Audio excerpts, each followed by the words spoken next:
ഇപ്പോഴാ ഒരു സമാധാനമായത്. ദീപകേ, എന്താ നിന്റെ മുഖം വല്ലാണ്ടിരിക്കുന്നേ? എന്താ ഉണ്ടായേ? അച്ഛാ, എന്റെ പേരിൽ ഒരു കൊറിയർ വന്നു.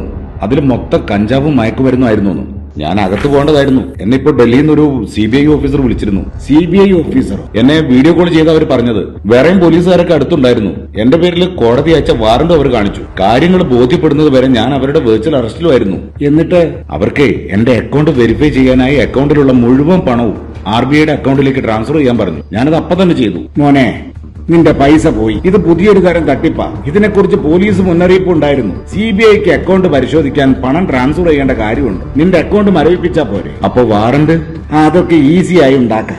അതെ, ഇത് പുതിയ തരം തട്ടിപ്പാണ്. നിങ്ങളുടെ പേരിൽ വന്ന പാർസലിൽ മയക്കുമരുന്നാണെന്നോ നിങ്ങൾ മറ്റേതെങ്കിലും കുറ്റകൃത്യത്തിൽ ഉൾപ്പെട്ടെന്നോ അങ്ങനെയൊക്കെ പറഞ്ഞ് CBI, ED, police, narcotic control bureau തുടങ്ങിയ നിയമപാലകരുടെ പേരിലാകും തട്ടിപ്പുകാർ നിങ്ങളെ സമീപിക്കുക. നിങ്ങളെ ഭയപ്പെടുത്തുന്നതിനായി പലപ്പോഴും ഉയർന്ന പോലീസ് ഉദ്യോഗസ്ഥരാണെന്ന വ്യാജേന യൂണിഫോം ധരിച്ച് അവർ വീഡിയോ കോളിൽ വരും. കേസിൽ നിന്ന് ഒഴിവാക്കാനായി അക്കൗണ്ട് പരിശോധിക്കണമെന്നും മുഴുവൻ തുകയും ട്രാൻസ്ഫർ ചെയ്ത് നൽകണമെന്നും പറയും. ഇത്തരം കോളുകൾ വന്നാൽ ഉടൻ കട്ട് ചെയ്ത ശേഷം സൈബർ ഹെൽപ്പ് ലൈൻ 1930 അറിയിക്കുക.